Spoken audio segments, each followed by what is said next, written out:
Esta es la primera parte en donde vamos a tratar el tema de la participación de las víctimas en el exterior, casos priorizados y abiertos por la JEP. En este sentido, quiero compartir con ustedes, en primer lugar, el orden del día.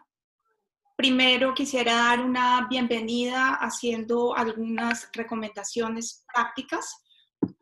En segundo lugar, vamos a hacer una presentación introductoria de la JEP.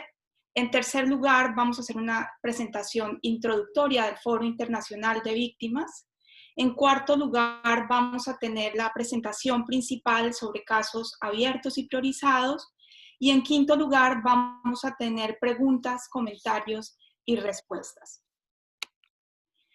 En este sentido, entonces, quiero darles una muy cordial bienvenida a este importante conversatorio y para ello quisiera comenzar por unas recomendaciones prácticas. En primer lugar, por favor, mantener sus micrófonos apagados en todo momento. Si así desean y es posible para ustedes mantener las cámaras encendidas, si no, no es necesario. Para pedir la palabra, por favor, hacerlo por el chat de esta misma plataforma de Zoom, indicando su nombre, su organización y el país donde se encuentra. Adicionalmente, quisiera que tuvieran en cuenta que este evento será grabado para ponerlo a disposición, a disposición de ustedes y de las personas que no pudieron estar hoy aquí en la página web del Foro Internacional de Víctimas, cuya dirección encuentran ahí abajo en pantalla, forointernacionaldevíctimas.com.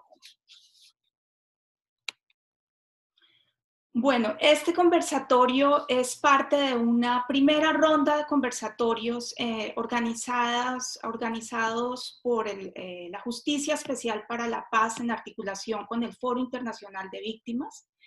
Es una ronda de conversatorios sobre un tema principal y urgente, la participación de las víctimas desde el exterior. Muchos de ustedes ya nos acompañaron en el conversatorio que tuvimos el 4 de julio sobre la JEP misma con el magistrado Roberto Vidal. Hoy nos convoca aquí el tema de los mecanismos de participación en relación al tema de los casos abiertos ya ante la jurisdicción. Y el 1 de agosto esperamos tener un tercer conversatorio también sobre el mecanismo de participación, específicamente sobre informes. Para hoy contamos con una invitada muy especial, la magistrada Catalina Díaz, presidenta de la Sala de Reconocimiento, Verdad, Responsabilidad y Determinación de Hechos y Conductas, a quien le doy una bienvenida muy, muy especial. También contamos con la presencia de la Secretaría Ejecutiva de la JEP y también de su Departamento de Atención a Víctimas. También tenemos la participación de Edison Cuellar, quien va a hablarnos de la contextualización del Foro Internacional de Víctimas, quien es abogado de la Universidad Nacional y es apoderado judicial de víctimas. En la moderación les voy a estar acompañando yo. Mi nombre es Nancy Tapia Estorrado, soy abogada, soy consultora internacional, tengo una maestría en Derechos Humanos y actualmente estoy terminando un doctorado en Sociología en la Universidad de Oxford. Es muy importante, antes de avanzar, hacer unas aclaraciones por parte de la JEP que me han pedido que haga desde la moderación. Lo primero, decirles que la participación de funcionarios de la JEP en este espacio se realiza conforme a la política de comunicaciones de la JEP y su compromiso con la aplicación, difusión y pedagogía de la justicia transicional y restaurativa, como parte del proceso de construcción de paz y reconciliación en Colombia. No compromete el precepto de confidencialidad de las magistradas y los magistrados y los equipos de la jurisdicción en ejercicio de las funciones judiciales, ni puede ser considerada como la expresión de una vocería frente a las actuaciones de la jurisdicción, vocería que se ejerce únicamente por parte de la presidencia de la JEP. Como sé que van a ir surgiendo preguntas, comentarios a lo largo de la conversación, es muy importante que vayan pidiendo la palabra en el chat escrito de la plataforma. Como decía antes, por favor indicar su nombre, su organización y el país donde está. Y luego de que culminemos todas las presentaciones, vamos entonces a dar la palabra por el orden en el que se ha pedido a través del chat escrito de esta plataforma. Bueno, con estas aclaraciones, entonces vamos a parar un momento aquí la presentación para, primero que todo, dar una bienvenida muy especial nuevamente a la magistrada Catalina Díaz. Y en este sentido, entonces, vamos a comenzar con nuestra conversación el día de hoy, con un saludo muy especial por parte de la Jurisdicción Especial para la Paz. En este sentido, va a saludarnos en primer lugar la magistrada y después, por parte de la Secretaría Ejecutiva, nos va a saludar el subsecretario, el doctor Harvey Suárez. Magistrada, buenos días.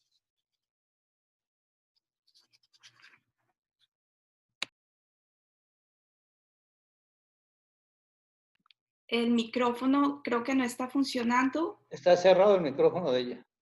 Espera, ¿me oyen? Ahora sí, perfecto. ¿Ahora sí? Bienvenida, magistrada. Qué gusto Bueno, tenerla por acá. muchísimas gracias. No, en primer lugar, pues es para mí un gran gusto estar participando en este segundo foro, en esta segunda conversatorio organizado por la Jurisdicción Especial para la Paz y por el Foro Internacional de Víctimas. Ustedes han hecho una agenda muy juiciosa, muy nutrida, y para mí realmente es una oportunidad muy interesante de conversar con ustedes sobre la priorización de casos en la Jurisdicción Especial para la Paz, los casos que a la fecha hemos abierto, cómo van esos casos y también cómo estamos previendo y los pasos que hemos dado para la segunda ronda de priorización de casos. Es un gusto saber que hay pues tanto interés y ganas de participar por parte de las víctimas que se encuentran en el exterior. Yo personalmente he estado en conjunto con la Comisión de la Verdad, escuchando en testimonios víctimas exiliadas en varios países y francamente me llena de emoción y de esperanza ver que haya tantas personas fuera de Colombia siguiendo este proceso, queriendo participar en el sistema integral y queriendo, bueno, saber, conocer y ejercer sus derechos en la Jurisdicción Especial para la Paz. Entonces, pues para mí realmente es un gusto. Felicitaciones por esta iniciativa.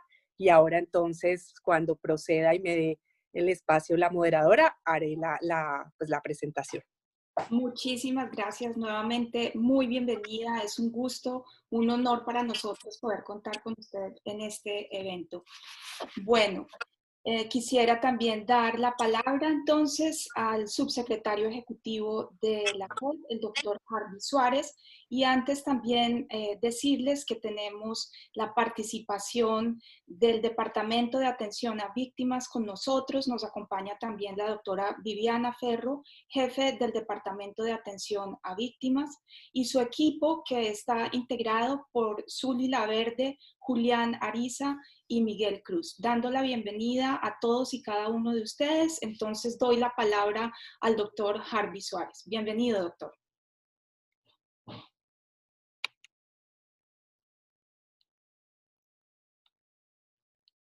Adelante, doctor Harvey Suárez.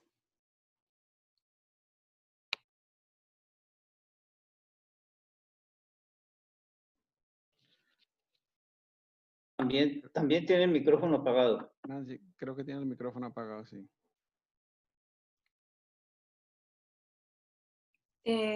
No sé si, Germán, nos puedes ayudar para poder abrir el micrófono del doctor Harvey Suárez, por favor. Sí, estoy tratando desde acá. Perfecto.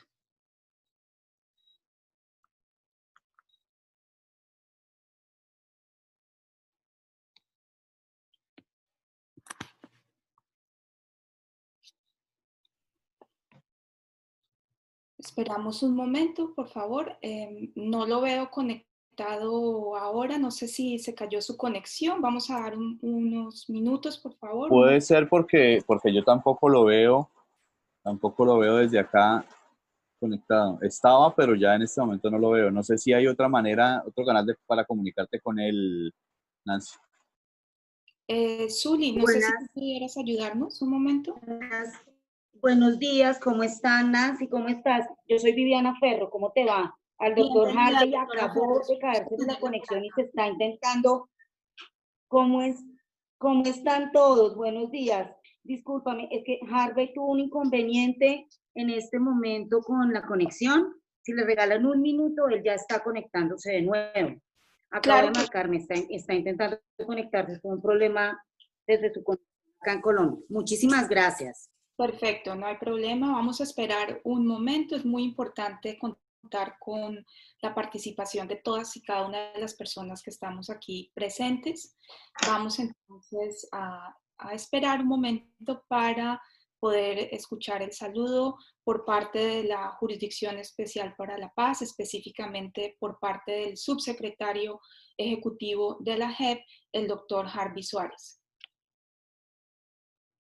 Así que esperamos un momento a que pueda restablecer su conexión y seguimos con nuestra agenda.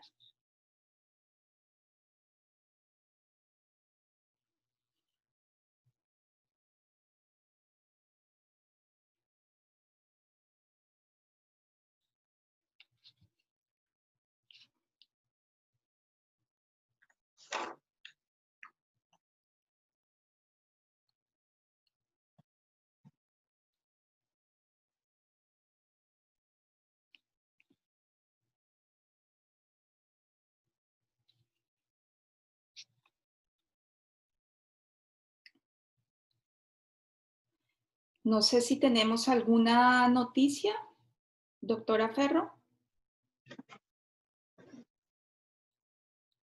O Zuli, no sé.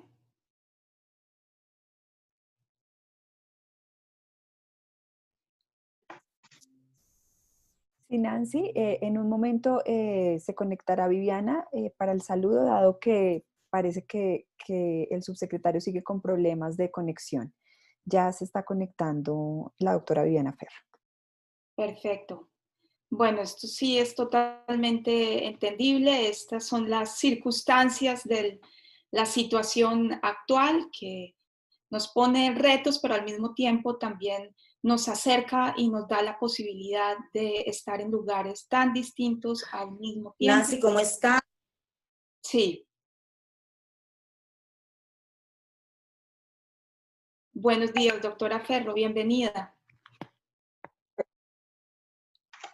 Perdónenme, estoy persiguiendo la mejor señal porque tengo también muy mala señal, pero quiero aprovechar mientras se puede conectar el doctor Suárez para darles a todos y a todas ustedes una cálida bienvenida. Muchísimas gracias también por acompañar este foro también y por invitarnos a nosotros a estos espacios que tienen fines de pedagogía y que buscan la participación de las víctimas ante la Jurisdicción Especial para la Paz. A la doctora Catalina Díaz también que nos está acompañando el día de hoy. Quiero darle un especial saludo por acompañarnos.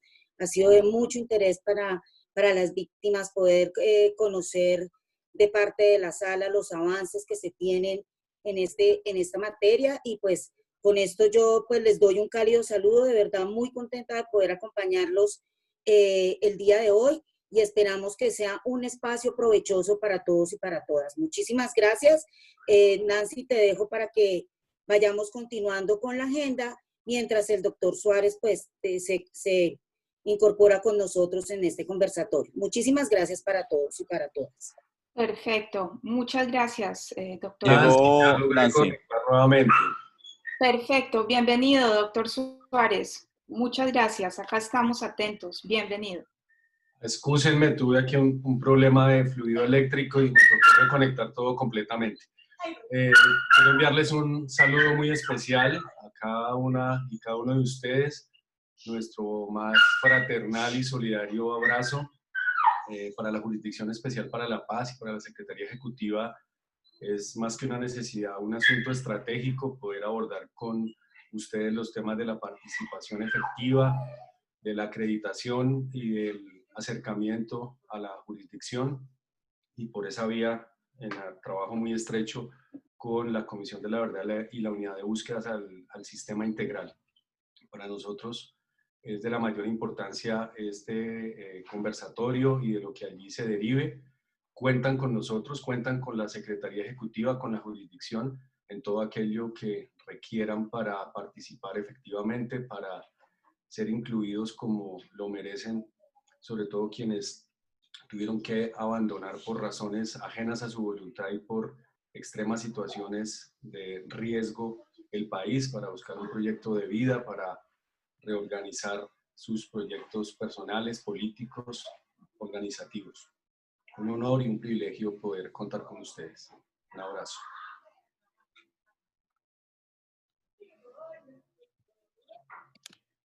Muchísimas gracias, doctor Suárez. Nos complace mucho poder contar con su presencia y la presencia de todo el equipo de ustedes. Antes de continuar al siguiente punto de nuestro conversatorio, quisiera dar un saludo muy especial a todas y cada una de las personas del Foro Internacional de Víctimas que nos acompañan desde todos los foros locales. Ya voy a dar la palabra a Edison Oliveros, quien nos va a dar un saludo breve por parte del Foro Internacional de Víctimas y quien nos va a contar un poco más sobre la metodología que hemos utilizado para poder adelantar estos conversatorios y particularmente para ir recogiendo de la manera más rigurosa y más completa posible las inquietudes que van surgiendo desde el exilio. Así que para todas y cada una de las personas de los foros locales del Foro Internacional de Víctimas, un abrazo, un saludo de bienvenida, también para todos y cada una de las organizaciones que nos acompañan acá desde Colombia y desde otros lugares, y también para las otras personas no organizadas que también son muy bienvenidas en este conversatorio abierto. Bueno, sin más preámbulos, entonces voy a dar la palabra a Edison Oliveros. Él es abogado de la Universidad Nacional de Colombia, es apoderado judicial de víctimas en el exterior y lidera la preparación del informe del Foro Internacional de Víctimas sobre el exilio. Gracias, Edison. Adelante. Bueno, muy buenos días en Colombia, muy buenas tardes para todos los compañeros que se encuentran y compañeras que se encuentran en Europa.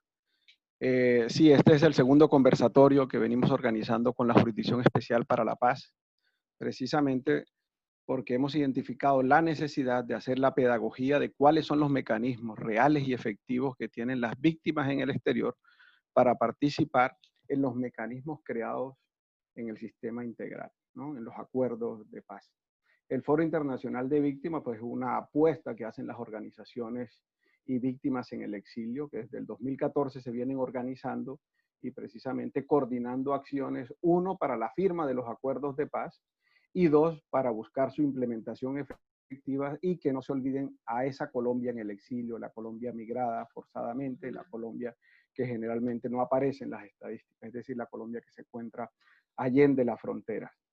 Es un espacio asambleario donde confluyen organizaciones y víctimas de más de 26 países en los diferentes continentes y que hace reuniones periódicas y encuentros para analizar la situación del país y poder plantear propuestas concretas frente a la realización efectiva y volver efectivos los derechos de las víctimas. Se han hecho foros en el 2014 en Barcelona, 2015 en Noruega, en 2016 en Suiza, en 2017 en Roma y 2018 en Alicante, en España. Un espacio que viene convocando estas iniciativas, pero que convoca también a diferentes organizaciones y demás a que nos vinculemos, uno, en conocer los mecanismos y dos, en exigir la implementación de los acuerdos de paz y el respeto de los acuerdos de paz.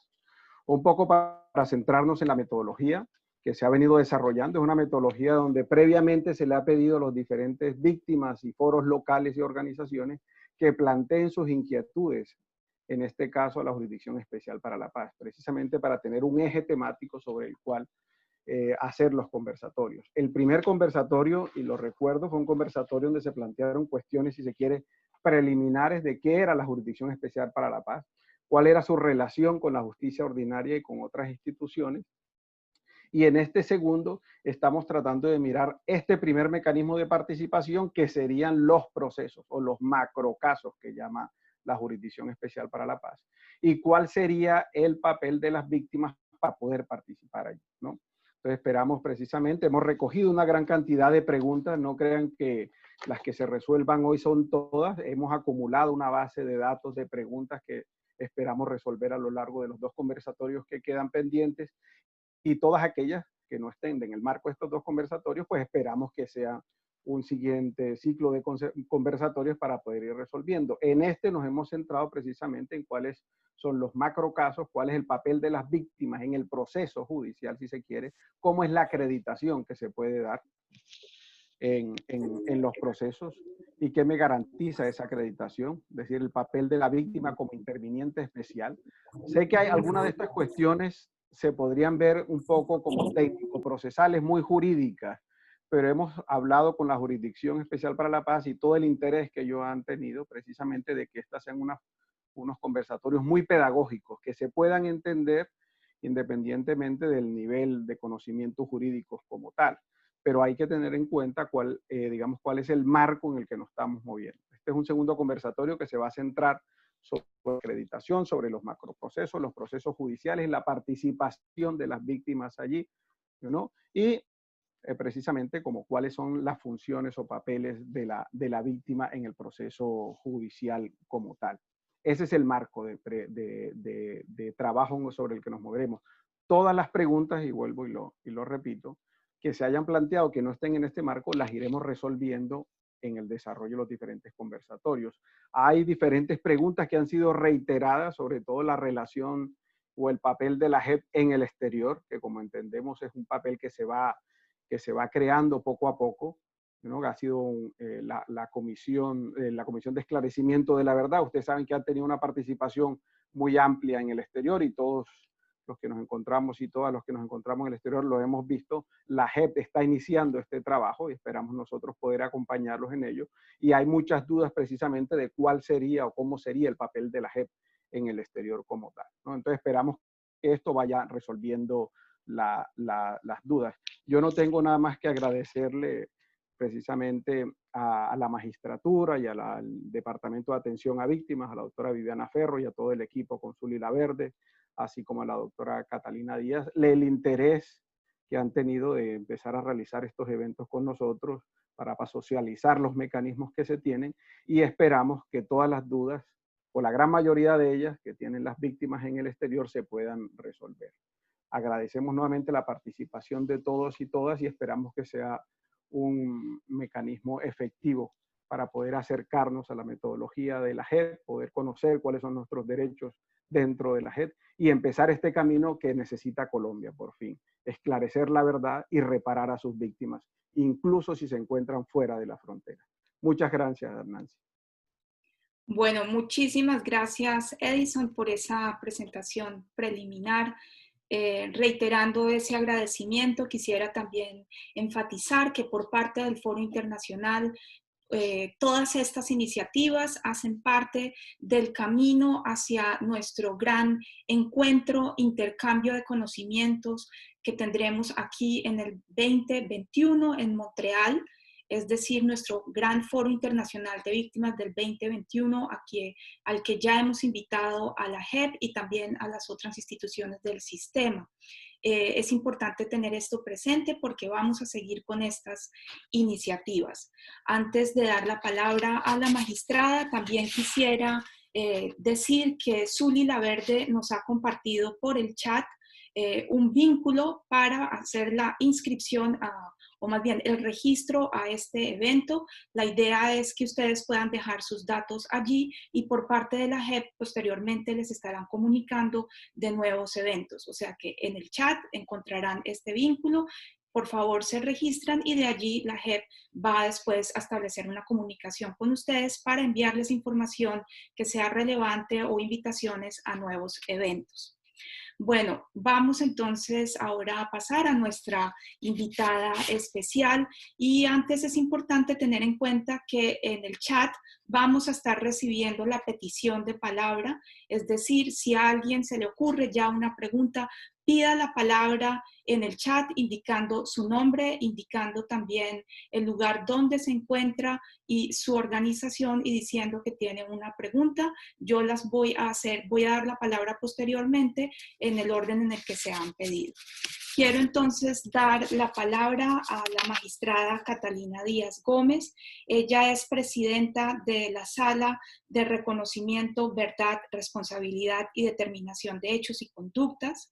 Es un gran gusto y un honor. Catalina, además, durante 5 años fue la directora de Justicia Transicional del Ministerio de Justicia y el enlace del ministerio con el equipo negociador en La Habana. Adicionalmente, también durante 5 años, ella fue miembro de la ICTJ en Nueva York y también en Bogotá. Es realmente un gran gusto y un honor para mí poder contar con la participación de la doctora Catalina Díaz, a quien admiro y estimo grandemente, y además es para mí un honor como mujer presentar a una mujer presidenta de tan importante institución en Colombia. Bienvenida, magistrada Catalina Díaz. Adelante. Muchísimas gracias, Nancy. ¿Me oyen? ¿Nancy? Y perfecto. Ay, bueno. Muchísimas gracias, Nancy. Para mí realmente es un gran gusto estar en este conversatorio moderado por ti. Pues con Nancy hemos compartido, yo creo, desde muy pequeñas, sueños, proyectos, aventuras, y realmente es un gran gusto estar aquí y conocer el rol que estás jugando en el Foro Internacional de Víctimas y en el movimiento social de colombianos y colombianas en el exterior. Realmente es un gran gusto estar contigo en este conversatorio. Solo recuérdame, tengo 20 minutos para no pasarme. 20 a 25 minutos. Perfecto. Entonces, pues, animada por las preguntas que ustedes hicieron, yo lo que quiero contarles es un poco qué ha hecho la Sala de Reconocimiento de Verdad y Responsabilidad de la Jurisdicción Especial para la Paz. Para ello voy a contarles sobre los criterios y la guía de priorización de casos y situaciones, los 7 macrocasos que hemos abierto a la fecha. Voy a ir un poco en detalle sobre cada uno de los macrocasos y sobre la participación de las víctimas en cada uno de los macrocasos. Y al final voy a referirme a la segunda ronda de priorización de casos. Con eso espero abarcar los temas que son de interés, que me han dicho los organizadores de este evento que son de interés de ustedes, y pues por supuesto estaré pendiente de las nuevas preguntas que surjan para poderlas responder. Y bueno, siquiera estoy aquí también con varios compañeros y compañeras de la JEP que conocen en detalle muchos de los asuntos sobre participación. Están mis colegas de la Secretaría Ejecutiva del Departamento de Atención a Víctimas y también colegas de mi equipo, donde si me falta un poquito los detalles, también les pido que me ayuden. Bueno, entonces, bueno, ustedes tal vez vieron en el primer conversatorio, la Sala de Reconocimiento de Verdad y Responsabilidad es una de las 3 distintas salas que tiene la JEP. Esta es la sala encargada de investigar, esclarecer, enjuiciar a especialmente los máximos responsables de los crímenes más graves y representativos ocurridos en el marco del conflicto armado interno colombiano. Valga la pena recordar, y yo creo que es muy importante que ustedes se sientan orgullosas de lo que consiguieron, orgullosos de lo que consiguieron, porque realmente la Jurisdicción Especial para la Paz es el fruto, yo creo, muy firmemente de una demanda del movimiento social y de víctimas colombiano y en el exterior que se planteó en la negociación de La Habana. Yo creo que fueron décadas de demandas por verdad, justicia, reparación y no repetición que hicieron que para las partes en la negociación fuera imposible definir o negociar el final del conflicto armado interno sin pensar en algún mecanismo, por un lado extrajudicial, pero por otro lado judicial, que pudiera investigar, juzgar y sancionar a los responsables de los crímenes más graves. En pocas palabras, fueron las víctimas las que les dijeron a los negociadores, ustedes no pueden negociar la paz a costa de la justicia. O sea, ustedes no pueden negociar la paz a costa de la memoria de los que no están, de la memoria de los asesinados, los desaparecidos, los exiliados. No pueden negociar la paz a costa de nuestros derechos. Y por eso tienen que inventarse alguna fórmula para que, digamos, esos dos valores tan importantes, el fin de la guerra y la justicia, se puedan alcanzar al tiempo. Y la JEP significa la materialización de esa idea, y la sala de reconocimiento específicamente también. O sea, es la materialización de la idea de que aún al final de una guerra, en una negociación política, es posible, y Colombia lo demostró, yo creo, gracias a la tarea y al esfuerzo de décadas de los movimientos de víctimas, que es posible terminar la guerra a través de una negociación política y al mismo tiempo diseñar un mecanismo para investigar, juzgar, sancionar a los máximos responsables de los crímenes más graves y representativos, especialmente cuando se trata de crímenes de lesa humanidad, genocidio, crímenes de guerra cometidos en el marco del conflicto armado interno. Entonces, la sala de reconocimiento tiene esa tarea. Es una tarea enorme, enorme. Ustedes conocen, las cifras de la victimización en Colombia son gigantes. Tal vez tenemos, yo creo que más de 8 millones de víctimas con nombre, apellido, cédula, dirección y teléfono registradas en un registro oficial del Estado. Yo me atrevería a decir que es si no tal vez el país que tiene más víctimas registradas oficialmente, uno de los 3 países del mundo con más víctimas registradas con nombre, apellido, teléfono, cédula, en un registro oficial. Entonces, eso hace que nuestra tarea en la sala sea enorme, sea de unas dimensiones gigantes. Y para abordar esa tarea, entonces lo que hemos hecho es establecer y adoptar públicamente en un documento que está para la lectura y revisión de todas y todos ustedes, un documento que se llama Guía de Priorización de Casos y Situaciones en la JEP. Y allí, con base en la experiencia internacional, para eso nos nutrimos de lo que había hecho en este mismo sentido la Corte Penal Internacional, de las mejores prácticas de otros tribunales internacionales, de lo que había hecho la propia Fiscalía General de la Nación en Colombia. Hicimos como en 25 páginas, que creo que tiene la guía, unos criterios para conocimiento público de cómo priorizaríamos las situaciones y casos. Y en esos criterios, no los voy a explicar en detalle, pero simplemente para que ustedes tengan una idea, se trata de criterios objetivos de victimización, de impacto, que tienen que ver, por ejemplo, con la magnitud de los fenómenos, con la afectación a las víctimas, con la afectación a ciertas poblaciones particulares. Por ejemplo, el número de víctimas, el número de niños, niñas víctimas, el número de pueblos indígenas, comunidades afrodescendientes víctimas, el impacto que generó en los territorios, entre otros criterios. Y ahí también describimos como el proceso que se sigue en la sala para la priorización. Ese proceso empieza como por la agrupación de ese universo enorme de hechos que tenemos en macrocasos.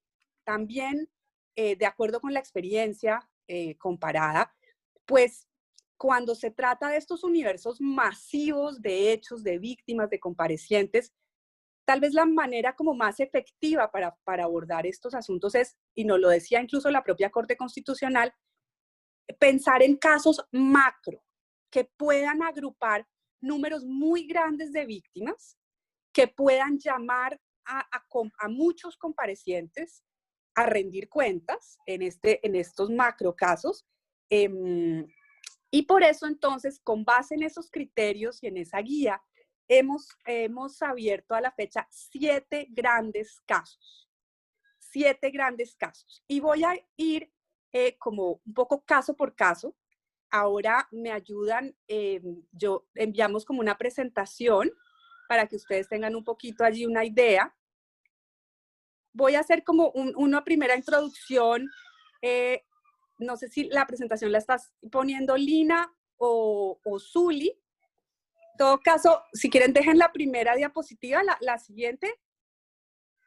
Voy a hacer una presentación general en un par de minuticos sobre como las generalidades de los 7 grandes casos y luego vamos a ir caso por caso. La sala decidió abrir entre mediados del 2018, o sea, como 6 meses después de que empezamos a trabajar en la JEP. A nosotros fuimos escogidos magistrados a finales de 2017, empezamos nuestro trabajo en enero de 2018, en marzo abrimos las puertas al público de 2018 y en julio abrimos los primeros grandes casos. Entonces, estos primeros 7 casos se abrieron entre julio de 2018 y mediados de 2019. Y decidimos abrir 4 grandes casos que llamamos de fenómenos nacionales. Hay 4 grandes fenómenos nacionales que pensamos que sin su esclarecimiento y sin que se haga justicia respecto de esos grandes fenómenos, Colombia realmente no podría pasar la página de la guerra y no podría, digamos, consolidar la paz. Y esos 4 grandes fenómenos nacionales son, lo llamamos así por el nombre de la Fiscalía, es retención ilegal de personas por parte de las FARC, o lo que en justicia ordinaria se llamó secuestro, o sea, el fenómeno de secuestro, y es porque incluso así ya lo han reconocido los propios comparecientes, o sea, la política pública por parte de las FARC de secuestrar personas civiles durante, digamos, un periodo amplio de tiempo, esa que representó por lo menos 15.000 víctimas. Ese es el primer gran caso de la JEP. Ahora luego voy a explicar un poco más en detalle. El segundo gran caso de la JEP, el segundo gran fenómeno nacional, tiene que ver con las muertes ilegítimamente presentadas como bajas en combate, o lo que en términos periodísticos se ha llamado falsos positivos, o ejecuciones extrajudiciales tipo falsos positivos. Fue el segundo gran caso nacional que priorizamos, con por lo menos ya hemos llegado a la conclusión de que se trata de más de 6.000 víctimas en todo el país, durante un periodo también de unos 20 años, aunque el periodo más intenso en donde se concentran, ahí ustedes ven las cifras, casi el 70% de las víctimas, es un periodo realmente corto, entre el 2002 y el 2008. Luego voy a entrar un poco más en detalle en cada uno de los casos. El tercer gran caso nacional, como fenómeno nacional, es el reclutamiento de niños y niñas por parte de las FARC, que también incluye la utilización de esos niños y niñas en la guerra. Este caso incluye entonces la violencia intrafilas contra estos niños y niñas, la violencia sexual intrafilas, también hechos de asesinatos de estos niños que fueron a veces sometidos a consejos de guerra y asesinados o desaparecidos, entre otras formas de tortura y violaciones, de tratos crueles, inhumanos y degradantes.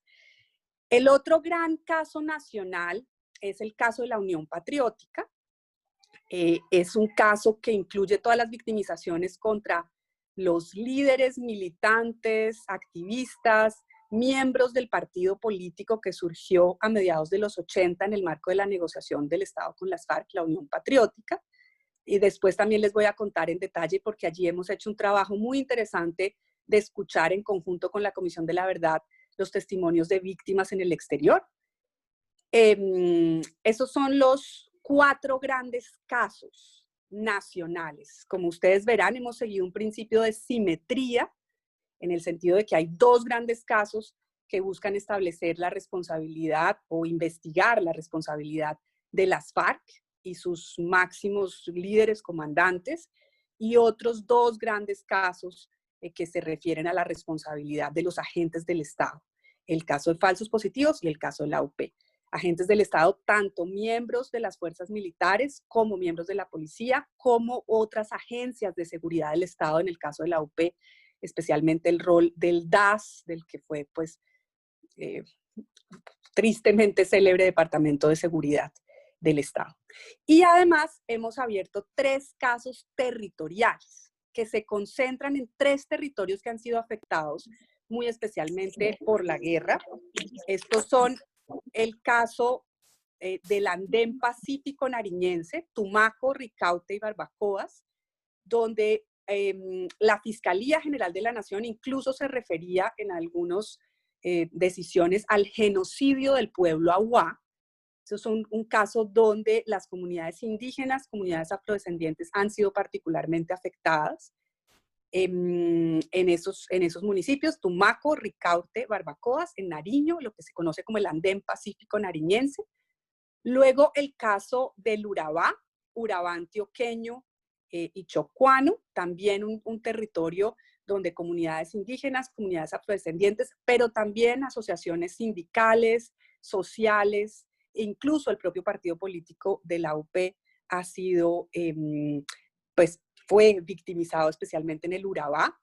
Y el otro gran caso territorial es el del Cauca. Allí está el Cauca indígena, el norte del Cauca y el sur del Valle del Cauca. Voy a ir, si tenemos un poquito de tiempo, no sé si alguien está llevando el tiempo, ¿cuánto tiempo me queda? Nancy o colegas. Sí, todavía hay unos 10, 15 minutos, está bien. Vale, listo. Entonces vamos a profundizar un poquito en los temas de participación en cada uno de los casos. El caso 1 es uno de los casos que va más adelantado. Allí se han escuchado en versión voluntaria a los máximos líderes de las FARC, en versión voluntarias individuales y también colectivas. Hubo unas ampliaciones de las versiones voluntarias colectivas en 6 territorios claves. De hecho, en los ETCRs fuimos al Caquetá, a Miravalle Caquetá, fuimos a Ituango, fuimos a Barranca Bermeja, a escuchar a los excombatientes de las FARC, organizados como por bloques, por antiguos bloques, qué tenían que decir respecto de las demandas de verdad de las víctimas. Allí se han acreditado un número importante de víctimas. Ahí están, 2.107, creo que incluso a la fecha pueden ser unas 100 más. Me estaba comentando la magistrada relatora que ya tal vez iban sobre las 2.200 víctimas acreditadas, incluso miembros de la fuerza pública acreditados como víctimas en el caso. En este caso, y les debo exactamente el dato, si alguno de mis compañeros lo tiene ahora, podemos darlo. Hay víctimas en el exterior acreditadas. Ya se le han trasladado a las víctimas las versiones voluntarias que ofrecieron los excomandantes y miembros de las FARC a través de distintos mecanismos, incluso un mecanismo electrónico. O sea, las versiones voluntarias se pusieron en un servidor con todas las medidas de seguridad y las víctimas pudieron descargarlo desde sus casas. Hay varias víctimas en el exterior que pudieron descargar, algunas tuvieron un poquito más de problemas que otras, descargar las versiones desde sus casas y remitir observaciones. De hecho, allí ven ustedes el número, 700 víctimas han presentado ya observaciones al caso y estamos en este momento contrastando lo dicho por los comparecientes con las observaciones de las víctimas. Ustedes han visto, ha habido pues varias notas de prensa en los distintos periódicos sobre qué están pidiendo las víctimas, qué están diciendo las víctimas, y la JEP pues tiene que, lo que sigue ahora es la determinación de los hechos, qué pasó, ¿no? ¿Qué pasó? ¿Cuáles fueron las conductas jurídicamente hablando? Y con base en eso, formalmente llamar a los responsables a que reconozcan verdad y responsabilidad. Ese reconocimiento, la ley prevé desde el acuerdo final que puede ser en una audiencia pública, con participación de las víctimas. Esa audiencia pública, en mi opinión, deberá tener un sentido de satisfacción para las víctimas, o sea, puede ser pensada incluso como una medida de reparación y tenemos que echar mano de una cantidad de herramientas para que esa audiencia pública sea realmente un escenario de dignificación, de reconocimiento, de satisfacción para las víctimas. Yo creo que allí tenemos una oportunidad muy interesante para construir. Bueno, vamos entonces al caso, y ya que lo tenemos así en orden, el caso 2, como les decía, bueno, ahí están los territorios a los que se refiere. En el caso 2 se estudian 2.500 hechos, y ojo, esto es bien importante, tanto cometidos por las FARC como por miembros de fuerza pública en esos municipios de Tumaco, Ricaurte y Barbacoa. Y se estudian una serie amplia de conductas, tanto asesinatos, masacres, desapariciones forzadas, como también violaciones al derecho humanitario, como confinamientos, minas y otras violaciones, tanto por parte de las FARC como por parte de miembros de la fuerza pública, destinadas un poco a esas comunidades en el territorio. Y allí se han escuchado a 18 comparecientes en 32 versiones voluntarias. Hay un esfuerzo muy importante en todos los casos, diría yo, por garantizar la participación de las víctimas. Allí ustedes ven el número de víctimas acreditadas, empezando por el gran territorio Aguá, que en su lengua es el Katsazú. O sea, ese territorio se consideró víctima en sí mismo, lo mismo que consejos comunitarios, resguardos, cabildos, además de un grupo de víctimas campesinas y, muy importante, unas 20, creo, víctimas de violencia sexual en ese territorio. Allí también estamos en la fase de contrastar lo dicho por los comparecientes con las observaciones de las víctimas. Allí hay además todo un esfuerzo de coordinación con la justicia tradicional de los pueblos indígenas, con las autoridades ancestrales.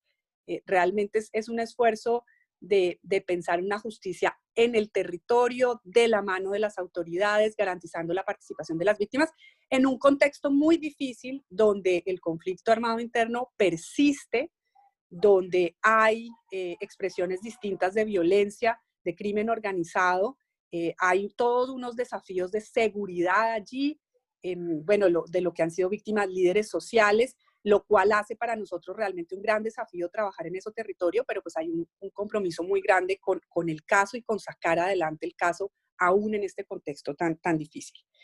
El caso 3, ya les decía que es el caso como fenómeno nacional de las muertes ilegítimamente presentadas como bajas en combate por agentes del Estado.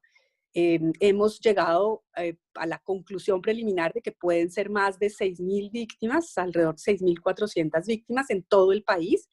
Hemos priorizado 6 territorios críticos que ustedes los ven allí en el mapita, empezando por Antioquia. De acuerdo con todas las fuentes que tenemos, Antioquia es el territorio donde más falsos positivos ocurrieron.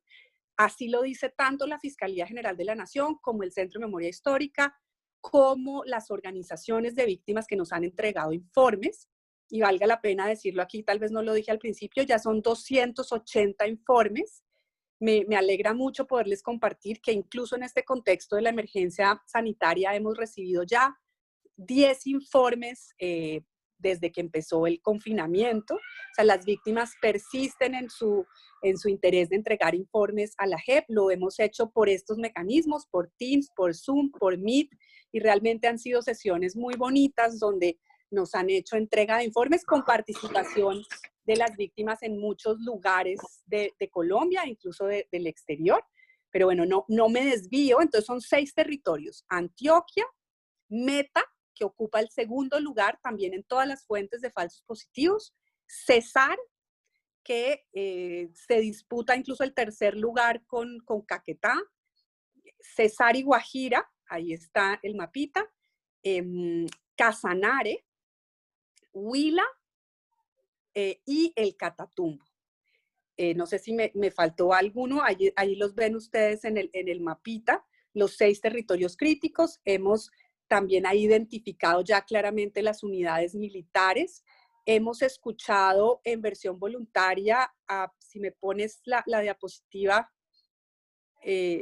allí están las versiones que hemos oído para darles el dato exacto: 220, 172 personas, bueno, presencialmente, 48 escritas. Hemos oído desde soldados hasta generales. Hemos acreditado 397 víctimas. E incluso, y esto es bien importante y muy emocionante, hemos exhumado 54 cuerpos en el cementerio Las Mercedes de Dabeiba, habiendo logrado identificar a uno de ellos, un muchacho muy joven o menor de edad que fue víctima de un falso positivo en Dabeiba, y logramos entregarlo a su familia, que llevaba casi 20 años buscándolo. Allí estamos en este momento contrastando lo que han dicho los comparecientes con las observaciones de las víctimas. Hemos recibido ya muchísimas observaciones de las víctimas, incluso organizamos 2 audiencias públicas para recibir observaciones. Entre ellas, pues muy especialmente menciono a las madres de falsos positivos de Soacha, que han sido muy activas en este proceso. Nos entregaron un primer informe, han participado muy activamente en todo el proceso, han participado en las versiones, han hecho observaciones e hicimos una audiencia pública donde ellas y ellos, porque también hay familiares, distintos familiares, nos contaron sus opiniones, sus comentarios, sus demandas respecto de lo que han dicho los militares. Y lo que sigue allí es esta publicación. Ojalá logremos hacerlo en lo que resta del año, de una decisión donde digamos, esto fue lo que pasó, estas son las conductas y estos son los máximos responsables, los llamamos a reconocer verdad y responsabilidad en una audiencia pública. Eso es lo que está, en ese paso estamos, y esperamos poder darles muy buenas noticias en lo que resta del año, ojalá, a pesar de este contexto tan difícil de la pandemia. Entonces, el caso 4 es el caso de Urabá. Allí está el territorio. Este es el Urabá antioqueño, el Urabá chocuano, en un periodo de tiempo amplio, desde el 86 hasta el 2016. También estos casos territoriales buscan investigar tanto las conductas de las FARC como de los agentes de la fuerza pública, y de hecho las dinámicas en el territorio, o sea, cómo unas conductas se vinculan con las otras. Y entonces estamos hablando tanto de muertes como de masacres, de desaparición, tortura, violencia sexual, despojo forzado, desplazamiento forzado. Obviamente son todos casos muy ambiciosos, sumamente ambiciosos, y claro, eso hace que los resultados no sean tan rápidos como uno quisiera, como todos y todas quisiéramos, pero también es nuestro interés garantizar como la calidad de esos resultados y también la participación de las víctimas. Allí, y en la siguiente diapositiva, si me ayudan, están las víctimas acreditadas. También ha habido una acción muy fuerte de acreditación de víctimas colectivas, organizaciones campesinas, sindicatos, consejos comunitarios, territorios indígenas, y también unas medidas cautelares sobre comunidades en las cuencas de algunos ríos que han sufrido situaciones de seguridad por su participación en los procesos ante la jurisdicción. Si quieres, vamos rápido porque se nos acaba el tiempo. Al caso 5, es el caso del norte del Cauca y el sur del Valle del Cauca, y ven ustedes los municipios. Vamos a las cifras sobre versiones y sobre víctimas. 42 comparecientes han rendido versión voluntaria, se han acreditado 83 sujetos colectivos que incluyen pueblos indígenas, consejos comunitarios y el territorio ancestral y colectivo, también unas víctimas individuales. Quisiera detenerme un poquito en el caso 6 de la UP, porque soy pues también correlatora de ese caso, y quería contarles que en el marco de ese caso hemos hecho una acción que ha sido pues muy interesante, pionera, en conjunto con la Comisión de la Verdad. Escuchamos a más de 20 personas en el exilio, en testimonio, fue muy bonito, la JEP por un lado y la Comisión de la Verdad. En Ginebra, Suiza, escuchamos a tal vez 15 víctimas que viven en distintos países. Ahí están los países de Europa. También lo hicimos en el Canadá y en Buenos Aires, Argentina. Teníamos previsto un viaje a España para escuchar una cantidad importante de víctimas en España y en Portugal, que muy desafortunadamente y tristemente se frustró por este contexto de la pandemia y no hemos podido pues retomar el viaje a España para seguir en conjunto con la Comisión de la Verdad oyendo a las víctimas de la UP. Pronto vamos a empezar el llamado a versión voluntaria.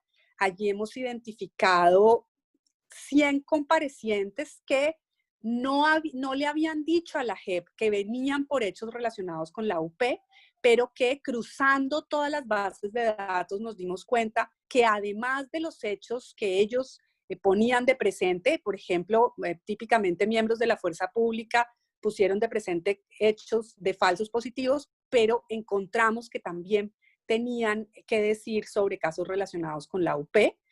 Ahí tenemos un número importante de exfuncionarios del DAS, también de terceros civiles, y esperamos poderlos llamar a versión voluntaria en lo que resta del año.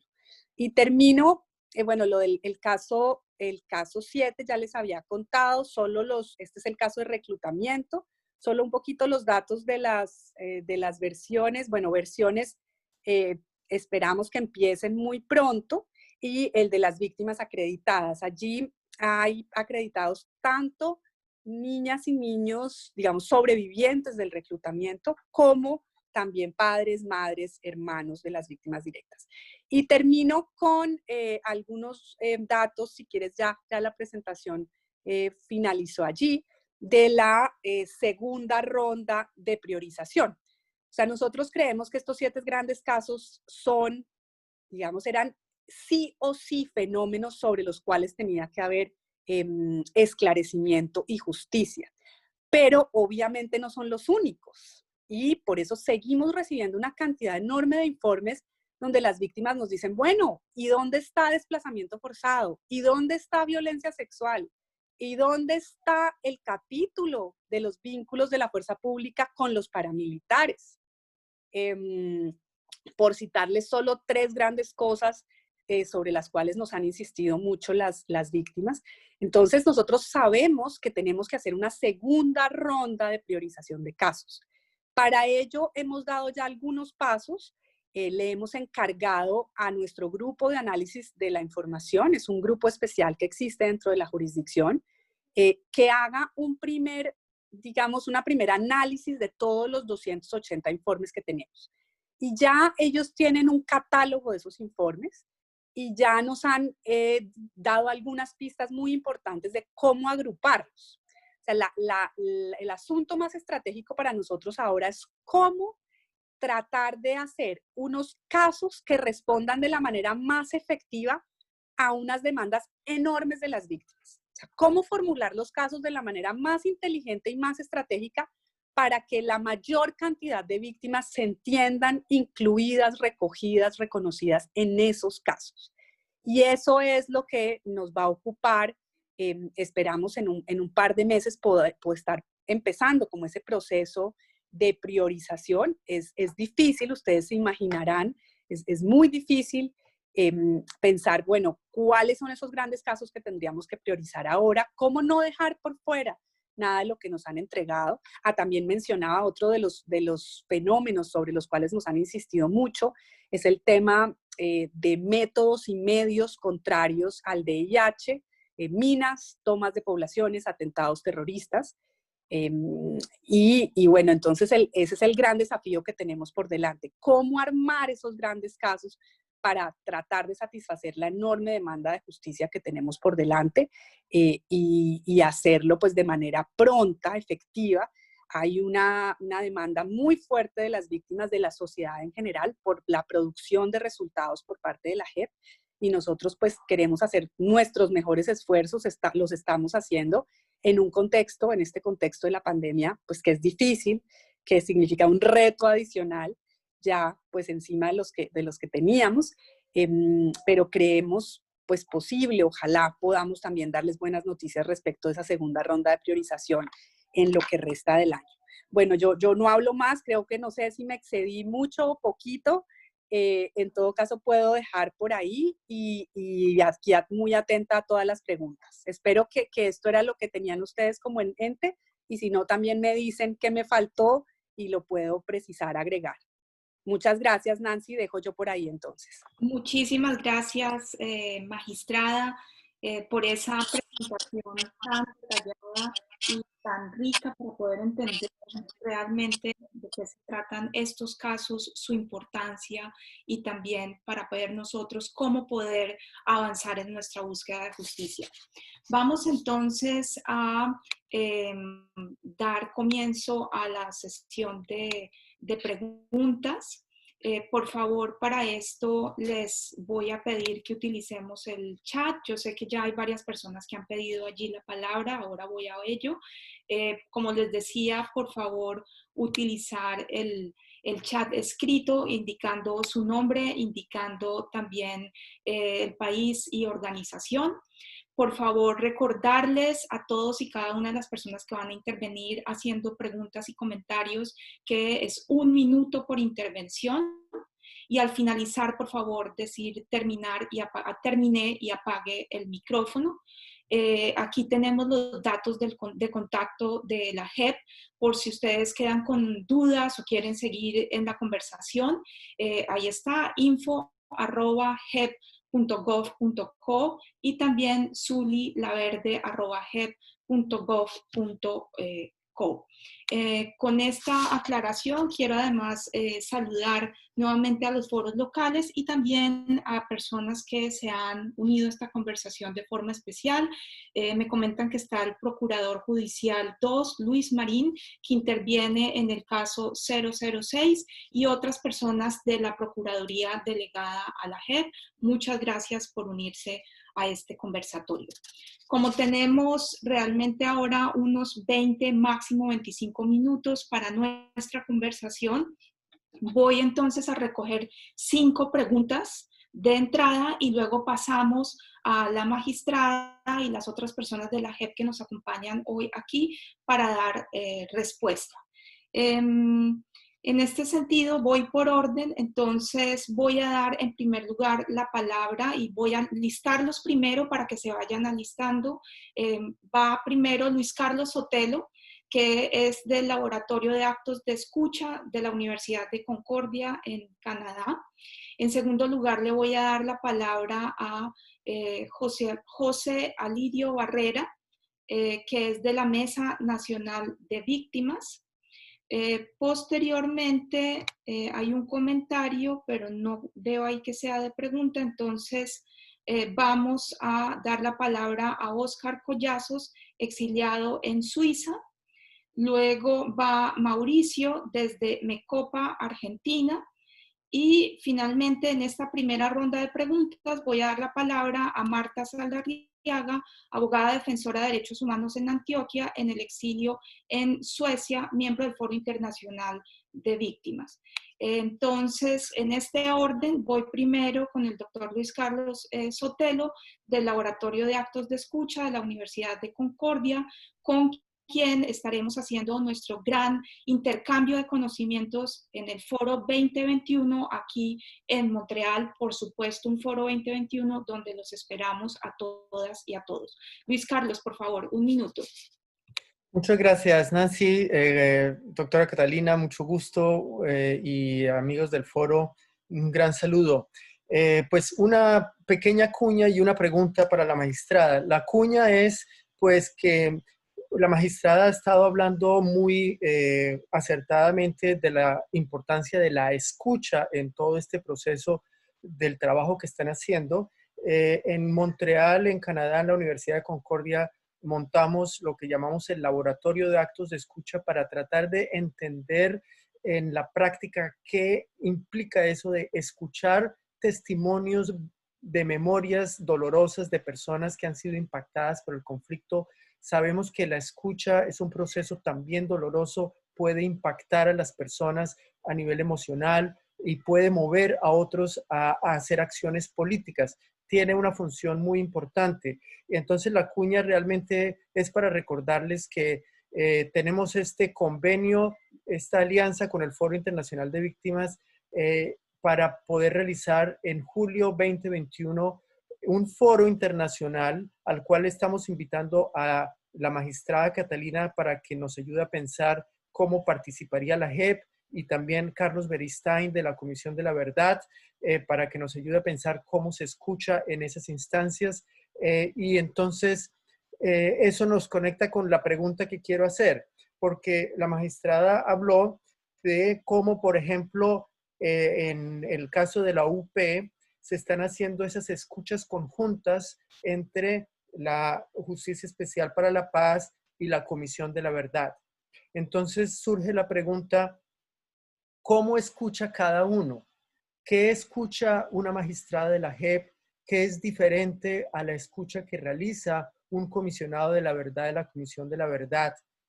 Porque nos lleva a la pregunta de, en últimas, ¿cuáles son las expectativas para las víctimas? Es decir, los están y las están escuchando también, por ejemplo, la Procuraduría está presente, están presentes otras víctimas, cada cual escucha desde una perspectiva distinta. Entonces, la pregunta concreta para la magistrada es, ¿qué diferencia se escucha de la JEP a la escucha de la Comisión de la Verdad? Y los invito al foro del 2021. Muchas gracias. Muchas gracias. Gracias, Luis Carlos. Vamos ahora con José Alirio Barrera. 1 minuto, José Alirio. Adelante. Buenos días para todas y todos. Magistrada, voy a tratar de ser lo más concreto para hacer las 2 preguntas necesarias. Uno, en el caso en el cual está Casanare nombrado, es el tema de los falsos positivos, muchos de los cuales sucedieron por los llamados terceros voluntarios. Hoy, en nombre de todas las víctimas de los paramilitares, les refiero a la siguiente pregunta. ¿Cuándo la JEP va a abrir un caso con respecto a las autodefensas? Independientemente en qué sitio o qué lugar de Colombia,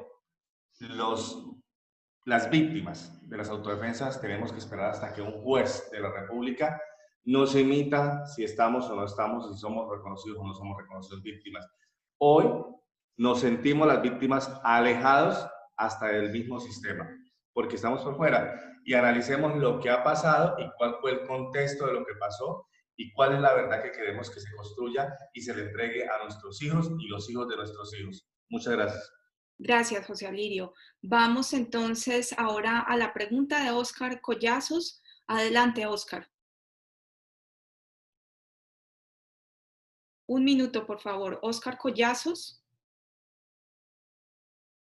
Bueno, mientras se alista, quizá era solamente un saludo. Vamos entonces a la pregunta de Mauricio desde Mecopa, Argentina. Mauricio.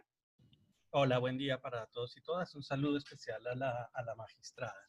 Bueno, teníamos un par de inquietudes. O sea, está claro que la presentación de informes es un mecanismo de participación de las víctimas. El manual que se puso hace poco en discusión resalta que la elaboración misma del proceso del informe puede ser un hecho de reparación, en la medida que facilite procesos de encuentro de las víctimas, la construcción de un relato de hechos, etc. Bueno, nos preocupa o queremos preguntar cuáles son, ya están establecidos los criterios de selección o de priorización de casos, pero cuáles pueden ser los tiempos estimados de determinación de priorización de casos, cuáles son los mecanismos que, digamos, que dispone la jurisdicción para el diálogo con las víctimas que presentan informes. ¿Por qué nos preocupa esto? Porque elaborar un informe significa generar una expectativa de acceso a la justicia. ¿Cuánto tiempo puede pasar entre la presentación del informe y la definición de la priorización de caso para que no se convierta, digamos, en una experiencia frustrante? Segundo, solo si el caso es determinado como priorizado, esas víctimas pueden acreditarse y en esa medida pueden acceder a otros derechos. ¿Qué pasa en el medio entre la definición de priorización o no de un caso? Por ejemplo, si hay necesidades de acompañamiento psicosocial para esas poblaciones o si surgen problemas de seguridad, porque todos los mecanismos se activan una vez que hay acreditación y que la jurisdicción está, digamos, interviniendo en acción de la justicia. Bueno, esas preguntas por ahora. Gracias. Muchísimas gracias, Mauricio. Seguimos entonces con la pregunta de Marta Saldarriaga, por favor.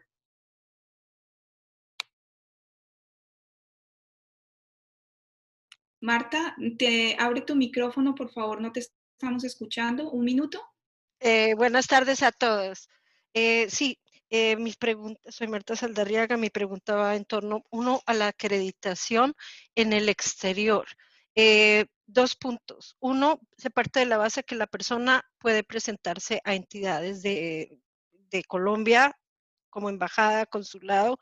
Otra, hay víctimas que no pueden hacerlo por riesgos a su derecho de asilo, por temor. 2, el derecho de representación. Mi pregunta es, los abogados que estamos en el exterior, hay unos tenemos licencia colombiana, otros la han adquirido aquí en el exterior. Quisiéramos ser partícipes y hay víctimas que quieren que los representemos. ¿Cómo podríamos vincularnos?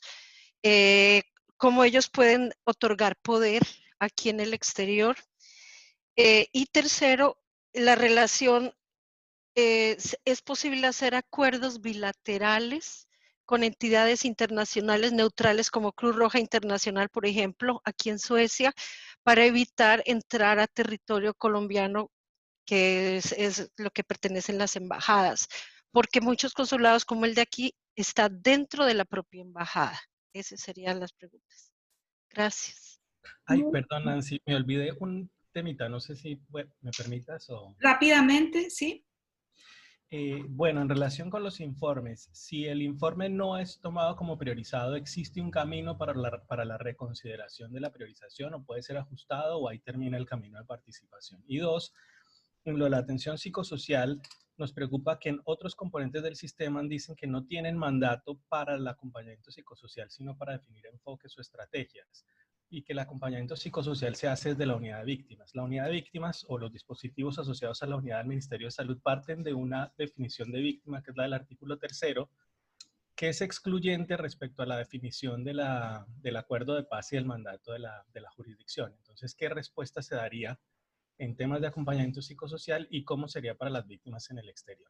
Perdón, gracias. Bueno, gracias, Mauricio. Bueno, voy a tomar una pregunta más porque vamos en 4, así que sí, por favor, José Gamboa, del Foro Internacional de Víctimas en Suecia, que dice tiene una pregunta, si la puede hacer en este momento. Una pregunta más, José Gamboa, 1 minuto, por favor. Sí, Adelante. gracias. Buenas tardes. Mira, el sector sindical es uno de los sectores que ha sufrido mucho el efecto de la guerra, con más de 4.000 o 5.000 asesinados, desaparecidos, amenazados, desplazados internos y externos. Y hay un problema, es que ya hay algunos informes presentados sobre estos casos del sector sindical. Sin embargo, hay una constante, y es que casi todos esos informes presentados desde Bogotá dejaron por fuera a quienes estamos en el exilio. Y quienes estamos en el exilio tenemos una condición muy particular, por ejemplo, que fuimos revictimizados por el gobierno colombiano, y pongo 2 ejemplos concretos, destituyendo a la gente de los cargos, negándole los derechos laborales y prestacionales. La pregunta es, ¿se puede a través de la JEP iniciar un tipo de acción en este sentido? ¿Para qué? Para completar esos informes que ya se hicieron desde los sectores sindicales en Colombia, y también para agregar el caso específico del exilio. Termino ahí, gracias. Muchísimas gracias, José. Vamos entonces a pasar la palabra ahora a la magistrada para dar respuesta. Claramente hay más preguntas en el chat, pero también soy consciente del tiempo. Tenemos 10 minutos para terminar este evento, porque además luego tenemos otro evento con la Comisión de la Verdad.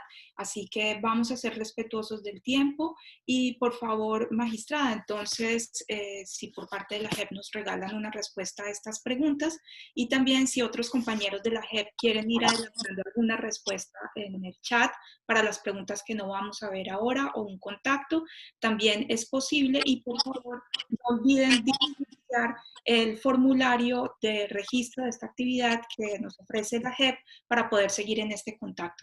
Muchas gracias. Adelante, magistrada. Bueno, muchas gracias. ¿Me oyen bien? ¿Sí? Sí, perfecto. Bueno, muy bien. Muchas gracias por las preguntas, muy al lugar, importantes todas. Voy a tratar de contestarlas todas y de pronto le pido también ayuda si me falta algo a mis colegas de la JEP que están aquí. No sé si Harvey también nos está acompañando, Viviana o alguien de la Secretaría, y si me hace falta algo también Lina Moreno de mi equipo está. Con relación a lo que planteabas, Luis Carlos, qué gusto oírte, muchas gracias. ¿Cómo escucha la JEP y la Comisión de la Verdad? Yo creo que tenemos, y fue mi experiencia escuchando a las víctimas del exilio conjuntamente con la Comisión de la Verdad. Yo estuve en Ginebra y en Buenos Aires. La sesión de Canadá la cubrió el magistrado Gustavo Salazar, quien es relator conmigo del caso de la UP. Mi experiencia allí fue que yo debía como esforzarme en escuchar, pues por supuesto, todo el relato, pero especialmente lo que tiene que ver con el mandato de la JEP. O sea, la gran diferencia del mandato de la Jurisdicción Especial para la Paz, del de la Comisión de la Verdad, es que la JEP tiene que establecer la responsabilidad penal de los individuos. ¿Quiénes? O sea, excombatientes de las FARC, miembros de agentes del Estado, bien sea fuerzas militares, policía, el DAS, otras agencias de seguridad u otros agentes del Estado no miembros de la fuerza pública o terceros civiles, esos individuos que acciones, decisiones tomaron que comprometen su responsabilidad penal, que cometieron crímenes, y cómo hacemos para que ellos rindan cuenta. ¿Me oyes? ¿Me están oyendo? Sí, se escucha bien. Sí, señora. Entonces, esa es la diferencia del mandato de la JEP.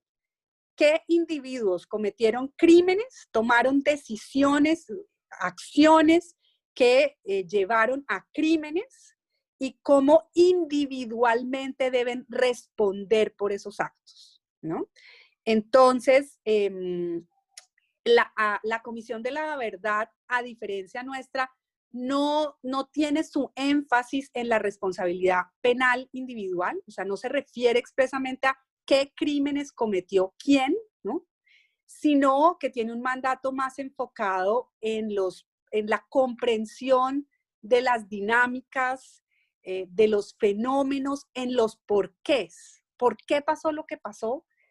¿Dónde están esas causas, esos mecanismos, y qué debemos ajustar para que eso no se repita? Ahora, también tengo que decir que mi experiencia escuchando, por ejemplo, a los miembros de las fuerzas militares, desde soldados hasta generales, en el caso de falsos positivos, duramos un año y después podemos hablar de los impactos psicosociales, emocionales de esa escucha, que francamente para mí escuchar a esos soldados hasta generales fue muy demandante emocionalmente, creo que aprendí, y si para mí fue demandante emocionalmente, no me quiero imaginar lo que fue para las madres y familiares de ellos que estaban allí en el salón contiguo a donde lo estábamos oyendo a ellos. Pero también creo que la JEP, al oír esas más de 200 miembros de las fuerzas militares, hemos entendido mucho del por qué. Y en ese sentido creo que en nuestras decisiones podremos hacer algunas contribuciones también a por qué pasó lo que pasó, dónde están las causas, cuáles fueron esas incluso decisiones más de las políticas, por qué hay tantos crímenes tan parecidos en todo el país que se repitieron en un periodo tan corto de tiempo, donde los perfiles de las víctimas son muy similares y los modus operandi son similares. Entonces creo que hay una complementariedad entre los mandatos de la JEP y la Comisión de la Verdad, pero pues tenemos nuestras diferencias y en función de eso pues nos concentramos en la escucha. Nos preguntaban algún participante sobre el Casanare y el capítulo de la guerra del paramilitarismo y la responsabilidad de los agentes del Estado en los crímenes, digamos, cometidos por los paramilitares. Yo personalmente creo que eso es un capítulo pendiente que la JEP debe abordar. Nos han presentado varios informes sobre eso. Recuerdo dos recientes. Uno justamente ayer sobre los vínculos de los militares y los paramilitares en el Catatumbo, y otro también hace un par de semanas sobre los vínculos de los militares con los paramilitares en las masacres de los Montes de María. Chengue, Ovejas, La Libertad, entre otras masacres pues muy conocidas, algunas, otras no tanto, que yo creo que nos hablan de ese capítulo que está de alguna manera pendiente, porque Justicia y Paz hizo un esfuerzo por oír a los excombatientes paramilitares. Ahí hay mucha información, en esas versiones libres hay muchísima información, pero se hicieron una serie de compulsas de copias respecto de la acción de los miembros de la fuerza pública, y eso está en buena medida pendiente por establecer. Entonces allí hay una tarea para la JEP, especialmente respecto de la responsabilidad de los agentes del Estado en esos crímenes, pues a ver, como dicen algunos informes, facilitado, auspiciado, ayudado, consentido, promovido, en fin, los hechos o la presencia, la participación, la acción de los paramilitares, y eso tiene que ser establecido, esclarecido. Los compañeros de MECOPA en Argentina, un saludo muy especial, los conocí en mi visita a Buenos Aires, hacen un trabajo increíble, nos ayudaron mucho en esa visita a Buenos Aires y participé en unas actividades muy interesantes con los colombianos allá en Buenos Aires. Unas preguntas súper importantes hacen sobre los tiempos y las expectativas de las víctimas con los informes. En efecto, pues la entrega de los informes es, decía yo, un primer mecanismo de acceder a la justicia en la JEP, de participar, y por supuesto se generan unas expectativas enormes sobre qué va a hacer la JEP con esos informes. Primero me refiero a qué tanto tiempo queda para presentación de informes de las víctimas. El término establecido en la ley va hasta marzo del 2021. Nos están presentando informes realmente todas las semanas. Todas las semanas tenemos una sesión, una audiencia para recibir informes. La última la tuvimos ayer, justamente en este informe sobre vínculos de militares y paramilitares en el Catatumbo. Y en este momento, como los términos en la JEP se encuentran suspendidos, lo que se irá a hacer es sumarle a este tiempo hasta marzo de 2021 todos los meses que estuvimos en emergencia sanitaria, porque en esos meses, o sea, en estos meses todavía siguen suspendidos formalmente los términos en la JEP. Lo que pasa es que las víctimas, pues con mucho ánimo, mucha disposición y mucho trabajo, nos han seguido presentando informes y obviamente los estamos recibiendo, pero formalmente el término no les está corriendo a las víctimas. Entonces, de marzo vamos a sumar, yo creo que ya vamos unos 4 meses que se sumarían a ese periodo, entonces ya iríamos en, o sea, marzo, abril, a mayo, junio, casi julio, y vamos a ver cuánto más estemos en estas circunstancias de pandemia, lo cual en la práctica extiende esos meses más el tiempo para las víctimas para recibir, para las víctimas para presentar informes. Sobre los derechos de las víctimas que presentan informes, allí hay una precisión que quisiera hacer en términos de seguridad. Si una víctima que ha presentado un informe a la JEP tiene situaciones de seguridad, puede plantearlo así, puede acceder a los mecanismos de protección que hay en la JEP.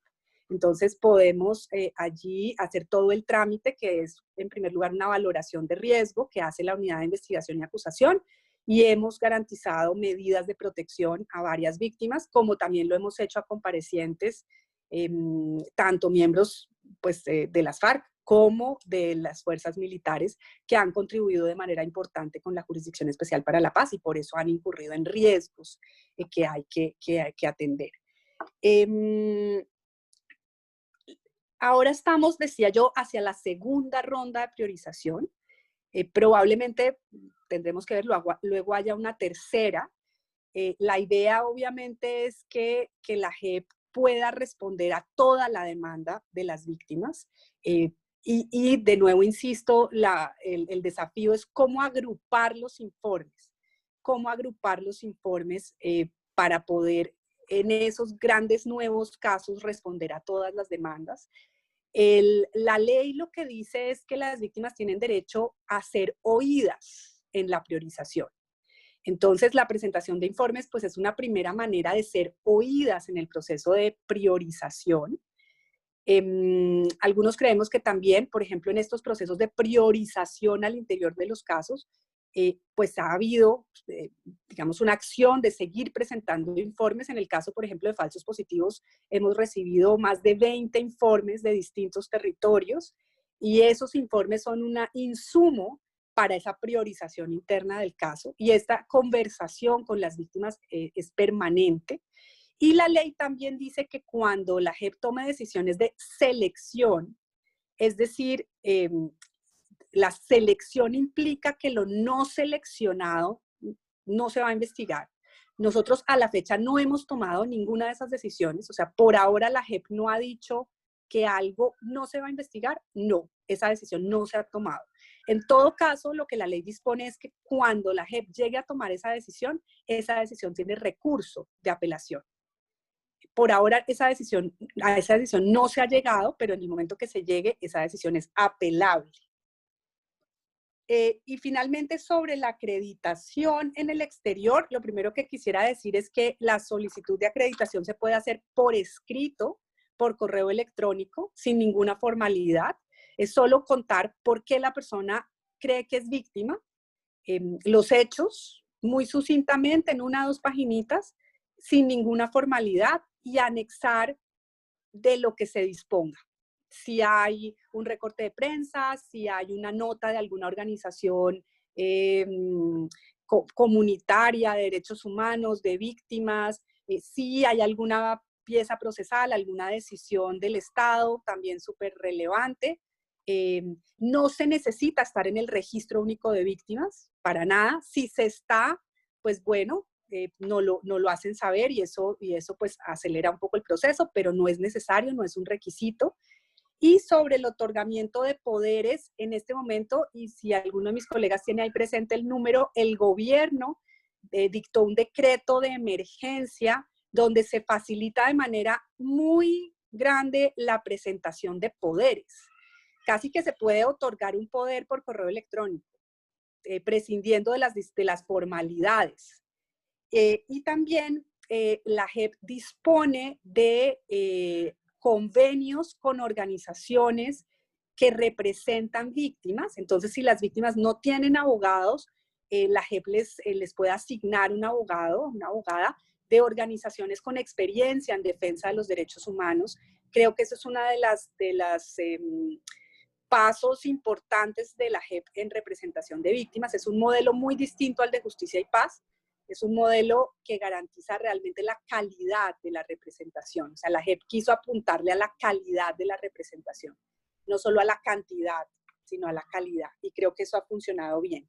Y me refiero finalmente al tema del sector sindical. En efecto, nos han entregado informes muy importantes. Yo recuerdo que yo lo recibí, el informe de FECODE, especialmente. También es un capítulo que la JEP tiene que abordar. De nuevo, la gran pregunta es cómo hacerlo, cómo entretejer con los otros informes. Yo personalmente creo que, por ejemplo, en el caso de la UP, hay varios personas que fueron victimizadas de la UP que también pertenecían a sindicatos. A FENSUAGRO también nos presentó un informe. Pero obviamente pues el fenómeno de la violencia antisindical no se resume a las personas que también militaban en la UP. Tendremos que encontrar la manera más estratégica de responder a esos hechos, que si las personas víctimas no han sido incluidas en informes que se han presentado, ¿pueden presentar su información? Por supuesto que sí, claro que sí. Es también por correo electrónico, de la manera más sencilla, sin ninguna formalidad, pueden presentar la información. Y claro, la gran pregunta es, pues tenemos que abrir esos nuevos casos para que se puedan acreditar dentro de los nuevos casos. Esperemos que eso sea más pronto, ojalá, si logramos, a pesar de estas dificultades, que sea antes de que se termine el año, y si no, pues en el primer semestre del próximo año. Yo creo, voy a dejar por ahí, espero haber respondido al menos algunas de las preguntas, y si no, también podemos dar los correos electrónicos de los colegas. Si no, me voy a tomar más tiempo porque además sé, Nancy, que tienen otra actividad, entonces perdón si me extendí. Perfecto. No, muchísimas gracias, magistrada. Tenemos muchas preguntas en el chat. y una gran participación con 85 personas presentes. Realmente me han hecho una petición muy especial por parte de la JEP y por parte del Foro Internacional de Víctimas de que extienda a otra ronda de preguntas, porque son varias, son preguntas centrales. Sin embargo, quiero también decirles que en este momento está comenzando el foro convocado por la Comisión de la Verdad, que se llama Diálogo por una Verdad Diversa en el Exilio, donde también están muy bienvenidos y bienvenidas en este diálogo por una verdad diversa en el exilio. Así que pues empiezan a correr las dos cosas al tiempo, pero voy a respetar esta solicitud especial. Entonces voy a tomar 5 preguntas más y cerramos con esta ronda de preguntas. Y como ya se dijo, pues están también los correos de los representantes de la JEP que nos acompañan hoy. Y por favor no olviden que el 1 de agosto vamos a tener un tercer conversatorio, así que esta conversación no se acaba acá, esto continúa. En ese orden de ideas voy a dar primero la palabra a Kelly Ruiz. Kelly Joana Ruiz es víctima acreditada en el caso 003, ejecuciones extrajudiciales, ahora desde México y buscando la verdad y la justicia. En segundo lugar, va a hacer su pregunta Edison Oliveros, quien presenté anteriormente. Luego va la palabra a Esteban Trujillo Gaitán, del Foro Internacional de Víctimas en Argentina. Posteriormente va Sara María Triana Lesmas, quien pide la palabra y es del convenio OEI-JEP Colombia.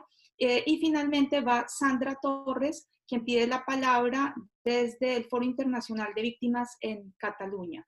En ese orden de ideas, considerando el tiempo, le voy a pedir esta vez a quienes van a hacer preguntas que lo hagan en medio minuto, lo más conciso que se pueda, por favor. Adelante, Kelly, tienes la palabra. Bueno, buenos días acá, 8:38 de la mañana en la parte donde me encuentro. Darle las gracias por la participación. Bueno, pues yo soy Kelly Joana Ruiz, soy una víctima acreditada, como lo decía, en el caso 003 de ejecuciones extrajudiciales. Tuve la oportunidad de estar en las audiencias con la magistrada Catalina Díaz, no sé si ella me recuerde, pero estuve en varios espacios luchando por la verdad y por la justicia de nuestros familiares asesinados.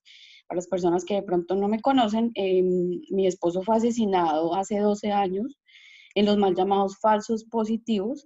Inicialmente, pues, me uní a la lucha de MAFAPO, las madres de los falsos positivos, para poder en conjunto luchar por la verdad, ¿no? Y porque pues estos hechos no queden en la impunidad.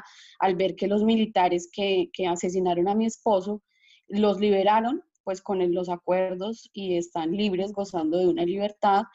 Me empeñé mucho por tratar de luchar por la justicia.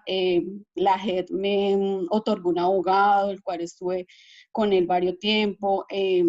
Presentamos informes individuales, no como Mafapo, sino como Kelly Ruiz, y tuve que salir del país a inicios de este año por problemas de seguridad.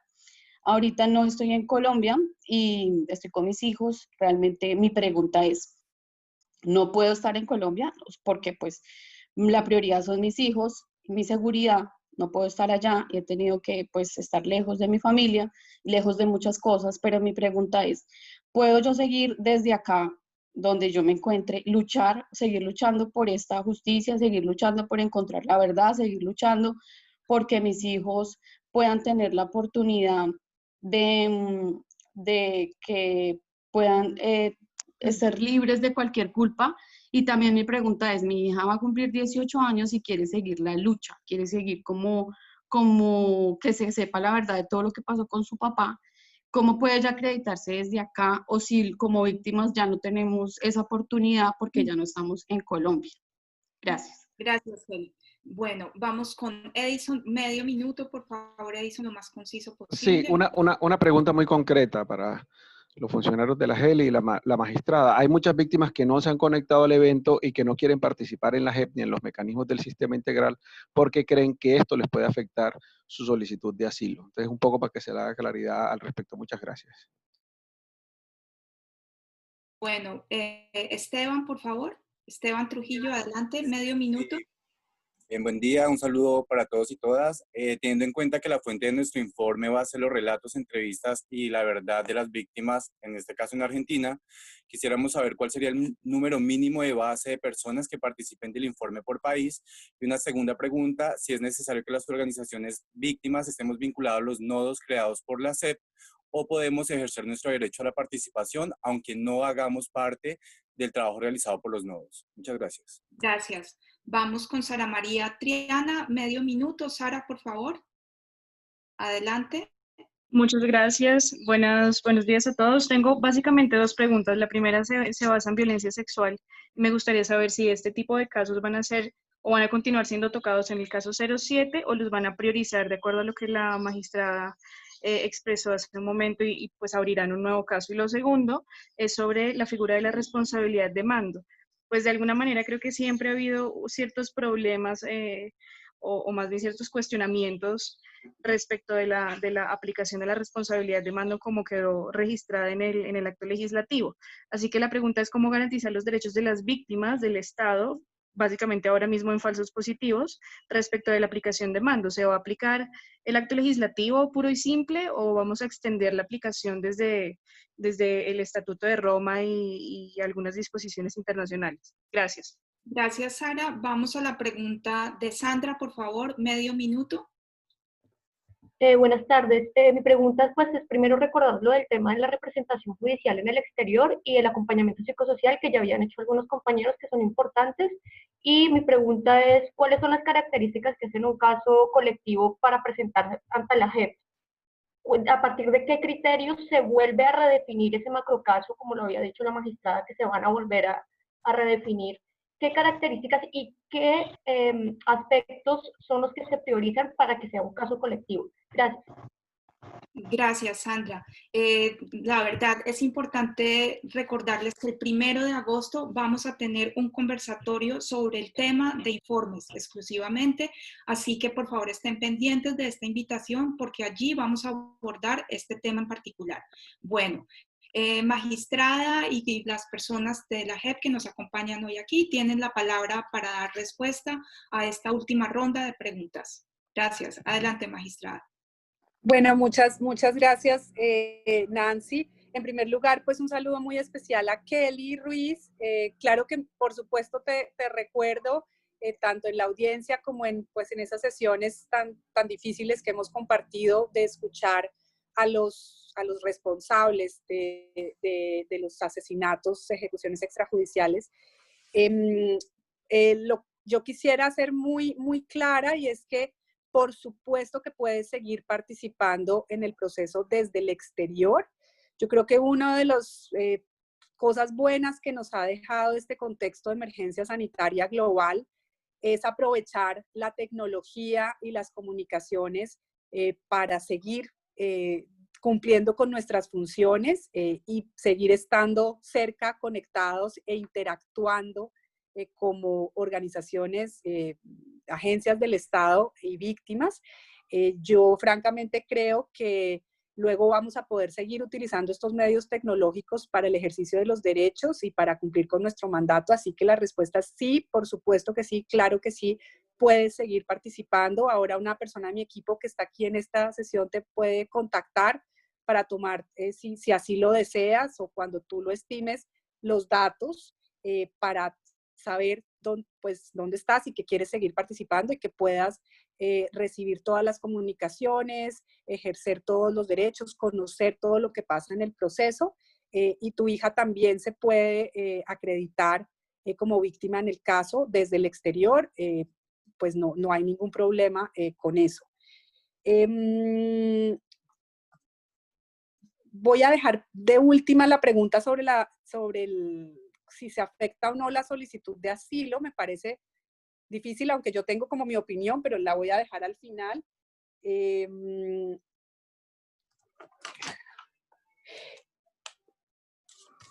Si uno tiene que ser parte de una organización para presentar un informe, no. Se puede unir con otra persona. nosotros, y también lo he debido decir desde el principio, y tal vez en la sesión que van a hacer sobre esto lo van a ver muy en detalle, la sala de reconocimiento hizo público una suerte de manual que se llama Guía para la presentación de informes. Está colgado en nuestra página web, allí lo pueden bajar, es muy sencillo, también son máximo 30 páginas, donde está en el lenguaje más sencillo y asequible, y sobre eso se hizo una cartilla también. Aquí nuestros colegas de la Secretaría Ejecutiva pueden circular a través del foro o de la lista de estos participantes la cartilla y la guía para presentación de informes. No se necesita ser parte de una organización, digamos, legalmente reconocida, ni estar inscrita en la Cámara de Comercio, ni nada. Allí incluso pusimos una definición de organización súper sencilla, que son como dos personas que se unen para un mismo propósito. Entonces, si uno se quiere unir, por ejemplo, con otras víctimas que participar o que pues fueron víctimas de los mismos hechos, con dos se puede unir y hacerlo, no necesita ser parte de una gran organización. Entonces la respuesta es si tiene que ser parte de los nodos, no, si tiene que ser parte del foro, no. Todos los informes, digamos que son sumamente bienvenidos. Ahora, hacer informes en el marco de organizaciones como con más músculo, pues tiene la ventaja de que ayuda como a la elaboración de los informes. En esa guía también incluimos como una explicación sumamente sencilla de qué deben tener los informes. Hemos recibido informes desde 500 y 1000 páginas que son hiper detallados, muy sofisticados, con capítulos legales, pero hemos recibido informes de 3 páginas donde dos víctimas nos dicen esto fue lo que me pasó. Y los dos son informes igualmente valiosos, importantes, con efectos legales para la Jurisdicción Especial para la Paz. Sobre la violencia sexual, hay que decir que hemos recibido, incluso ahora en estos tiempos de emergencia sanitaria, varios informes de violencia sexual en distintos lugares. Recuerdo, porque lo recibí hace un par de semanas, violencia sexual en los Montes de María, violencia sexual en otros territorios. Muchas víctimas nos están diciendo que debemos abrir un gran caso sobre violencia sexual. Eso lo vamos a discutir en la sala en el curso de estos meses que vienen. Lo cierto es que hay víctimas de violencia sexual en todo el país. Entonces es cierto que la JEP, o sea, que hemos tratado de responder a la violencia sexual hasta ahora en los casos territoriales, en Nariño, en el Cauca y en Urabá, pero obviamente eso no agota la violencia sexual. Ya tenemos casos de violencia sexual en todo el territorio, bueno, en los Montes de María, pero también en el sur, en Putumayo, en fin. Entonces tenemos que ver cómo respondemos a eso de la manera más estratégica. De hecho, incluso hace poco, la sección de apelaciones de la propia JEP nos motivó o exhortó, animó a que abriéramos un caso nacional de violencia sexual. Entonces ese debate está allí. Tenemos que abocarnos a eso ahora en el segundo semestre de este año y en todo caso responderles a las víctimas de violencia sexual que han sido muy activas ante la sala y están demandando fuertemente pues poder ejercer con toda plenitud sus derechos. Sobre la responsabilidad de mando, yo creo que allí no quiero entrar como en tantos detalles legales, pero lo que yo diría es que la Corte Constitucional, cuando revisó las normas que regulan tanto las fuentes del derecho en la JEP como la responsabilidad de mando, dijo claramente que la JEP, la sala, podría valorar en cada caso concreto usar el derecho penal internacional respecto de agentes del Estado cuando viera que su uso, digamos que privilegia o satisface de mejor manera los derechos de las víctimas. O sea, la JEP puede analizar en los específicos casos, digamos, sopesar, balancear si el derecho penal internacional y pues como lo dice el Estatuto de Roma, la regulación del Estatuto de Roma funciona mejor en un caso para satisfacer los derechos de las víctimas a la verdad, la justicia y la reparación. Es decir, ese debate no está cerrado, la Corte Constitucional dejó allí unos lineamientos importantes y la JEP podría, en un caso específico, o sea, en uno de estos casos, justificar por qué usa el derecho penal internacional. Para los casos de las FARC, de los excombatientes guerrilleros, el propio acuerdo final autorizó el uso del derecho penal internacional y así mismo lo hace la Constitución y la ley. Entonces, en los casos de las FARC es posible ya sin ninguna, digamos, justificación adicional aplicar el Estatuto de Roma. Para los casos de agentes del Estado habría que justificar por qué su uso favorece, satisface los derechos de las víctimas. Y finalmente me refiero a los casos colectivos, tal vez allí una precisión, o sea, la JEP ha acreditado varios sujetos colectivos como víctimas. Por ejemplo, el partido político de la UP lo acreditamos como un sujeto colectivo víctima, también el territorio Catsazú, el territorio Aguá, cabildos enteros, consejos comunitarios, los afrocolombianos, organizaciones campesinas, los hemos acreditado como víctimas, y allí lo importante es pues demostrar que se trata de un sujeto colectivo, o sea, que ese sujeto existe más allá de la suma de las víctimas individuales. Eso no significa, por ejemplo, en el caso de la UP, que otras personas víctimas de la UP se acrediten como víctimas individuales. Por supuesto que sí, y tienen todos los derechos como víctimas individuales. Eso es un poco distinto de la apertura de los casos. Entonces, los casos, por el contexto tan amplio de violaciones que estamos hablando, pues son casos que buscan, digamos, agrupar hechos que impactaron a muchas personas. Pues, por ejemplo, los falsos positivos, más de 6.000 víctimas. El secuestro, más de 15.000 víctimas. El reclutamiento, 10.000 víctimas, ¿no? Si soy clara, quería como hacer esa precisión. Y finalmente, sobre el tema de si la participación en la JEP o en la Comisión de la Verdad impacta en las solicitudes de asilo, aquí algunos expertos me estaban ayudando.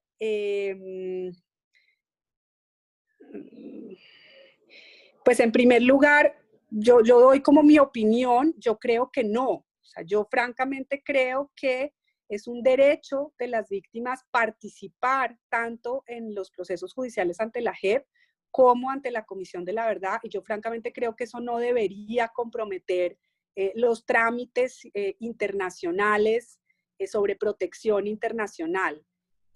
Ahora, eso es un tema bien especializado, que no es del todo mi expertise, y no quiero tampoco después que alguien vaya a tener algún inconveniente. Entonces expreso como mi opinión, yo creería que no, pero no sé si aquí alguno de los colegas que conozca esto mejor, no sé si Harvey todavía estás ahí o Viviana Ferro quieran ayudarme con alguna precisión un poco más específica. Y yo dejo por ahí, Nancy, perdón de nuevo extenderme. Perfecto, muy bien. O Nancy, o de pronto Pero tú ahora me quedé sin imagen, ya tengo el sonido, pero no la veo. Aquí estamos escuchando bien, perdón, la magistrada Catalina. No, Nancy, no, si te iba a Iniciar decir, video. de pronto ustedes también que conocen mucho mejor en los temas de los trámites de protección internacional. Sí. De los trámites de protección internacional, si quieres referirte a cómo impactaría o no la participación en la JEP esos trámites, para que no se quede ese tema tan importante como en el aire, ustedes que conocen mucho más los trámites internacionales.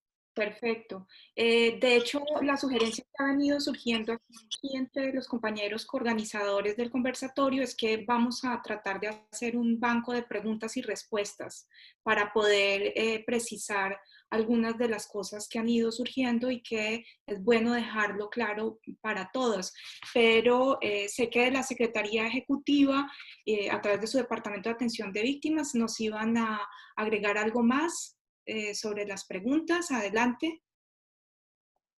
doctor Harvey. ¿Aló? Sí, muchas gracias. Pues sobre este punto que se plantea y que la magistrada Catalina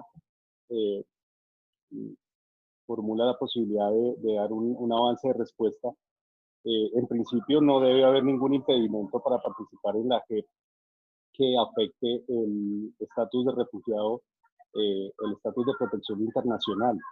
Se está acudiendo a una instancia nacional de juzgamiento, investigación y sanción que, insisto, al menos en la literatura y el marco normativo, no debería, en una interpretación razonable, no debería afectar ese estatus. Por el contrario, creo que refuerza información del país receptor sobre la condición y la situación de la víctima. Creo que debería verse desde el otro lado. Y es exactamente desde dicha información que complementaría, reforzaría y consolidaría la solicitud y la aceptación del estatus. Perfecto, muchas gracias, doctor Harvey. Vamos entonces con algunos otros de los compañeros del Departamento de Atención de Víctimas, si quisieran agregar algo más en este momento. Zuli. Gracias, Nancy. Julián Ariza nos va a colaborar con algo que se ha reiterado sobre el acompañamiento psicosocial. En este sentido, le damos la palabra y antes quisiera también hacer una mención sobre el tema de la afectación, si bien Sí, estamos escuchando. Sobre la afectación. En la práctica, digamos que frente a la aproximación que se ha estado realizando desde Secretaría Ejecutiva, ha venido siendo reiterada esta pregunta. Sin embargo, también expresamos nuestra opinión, digamos, también frente a estudios y al derecho internacional de los refugiados que nos hemos tratado también de basar para poder hablar sobre este tema. En principio, digamos, son como dos cosas frente a la pregunta. Una, lo que nosotros consideramos, como lo ha manifestado el subsecretario, es que no debería existir alguna afectación. Sin embargo, es muy importante recordar que las afectaciones que puedan haber frente a la solicitud de asilo o de refugio dependen de los estados, países de acogida y de sus legislaciones. Digamos, en este momento ningún estado, ninguna entidad del estado colombiano podría tener la posibilidad de conocer la afectación en términos de que son ya las medidas de protección que otorguen los países de acogida en este sentido. Sin embargo, también coincido en la medida en que esta pregunta puede tener varias aristas, en la medida en que no se puede entender también la solicitud de acceso a la justicia como una cesación del estatuto o un cambio en las condiciones generales del país de origen, en este caso Colombia, como para que pueda cesar la condición de refugio. Estas son pues nuestras opiniones de abordaje en el trabajo. Sin embargo, pues sí es muy importante dejar la claridad de que estas afectaciones no dependerían de ninguna entidad colombiana en el proceso de solicitud de asilo de las personas que accedan. Como tal, de manera teórica, no hay tampoco ningún ejercicio que nos lo pueda ayudar a simplificar de manera internacional y de manera teórica en el derecho internacional de los refugiados. Toda información en el país de origen, en este caso en Colombia, es relevante para las personas que cuentan con estatus o con la condición de refugio en el exterior. Muchas gracias. Perfecto. Entendí también que va a agregar algo Julián. Sí, Nancy, muchas gracias. Nuevamente, un saludo para todas y todos. Yo quería hacer una breve acotación sobre el tema del acompañamiento psicosocial. En efecto, el acompañamiento psicosocial que brinda la Jurisdicción Especial para la Paz no es el mismo proceso de atención psicosocial y atención integral en salud que presta el Ministerio de Salud a través del PAPSIVI, que está concebido en la Ley 1448. Este acompañamiento, pues digamos, previsto desde la jurisdicción, tiene un fundamento legal o un sustento en las normas propias de la jurisdicción y se refiere de manera exclusiva a la manera como un grupo de profesionales hacen acompañamiento en el antes, durante y después de las diligencias judiciales que tienen lugar en la jurisdicción. No obstante, nosotros hemos venido viendo las posibilidades de que los procesos de acompañamiento en la Jurisdicción Especial para la Paz pues puedan tener algún tipo de, ¿cómo expresarlo? Puedan garantizar continuidad para las víctimas a través de los procesos de atención psicosocial que se prestan en el marco de programas como PAPSIVI o Entrelazando. Sí, esto es más en una lógica de articulación interinstitucional. Eso sí ha estado pensando, pues sobre todo, digamos, en los procesos, pues digamos, en los que ya hay víctimas acreditadas que están participando y que también pues han hecho parte de los procesos de reparación integral de la Unidad para la Atención a Víctimas. Nosotros estamos también analizando todo el tema de acompañamiento psicosocial con víctimas en el exterior. Se está avanzando una estrategia y es precisamente a partir de lo que decía la magistrada, un poco de esta experiencia que estamos teniendo de participación desde lo remoto, poder garantizar también este tipo de servicios con víctimas que se encuentran en el exterior, con unos estándares, pues digamos, muy profesionales y de calidad para brindar este acompañamiento. Solamente quería hacer esa acotación. Muchas gracias. Bueno, muchísimas gracias, Julián. Realmente nos hemos extendido un poco, pero ha sido muy importante y muy valioso. Quiero reiterarles la invitación a... Perdona, Germán. ¿Sí? Pasa que con ocasión de este conversatorio me ha llegado una información por parte de una persona que hace parte, digamos, del espacio de víctimas nuestro, que quisiera pedirle a la magistrada que en algún momento, obviamente por fuera de este espacio, pudiese conversar yo con ella para hacerle una serie de consultas de una información que me acaba de llegar. Entonces no puedo dejar pasar esta oportunidad para eso. Gracias, simplemente eso. Bueno, Germán, entonces, como les decía, nos extendimos un poco, ha sido realmente muy importante, muy valioso, que demuestra la importancia de tener este tipo de intercambios. Con eso quiero reiterarles la invitación al evento que está en este momento con la Comisión de la Verdad. Por el chat, Ingrid nos compartió el vínculo directo para que una vez cerremos aquí, vayamos a este evento del diálogo por una verdad diversa en el exilio, que es también un tema fundamental.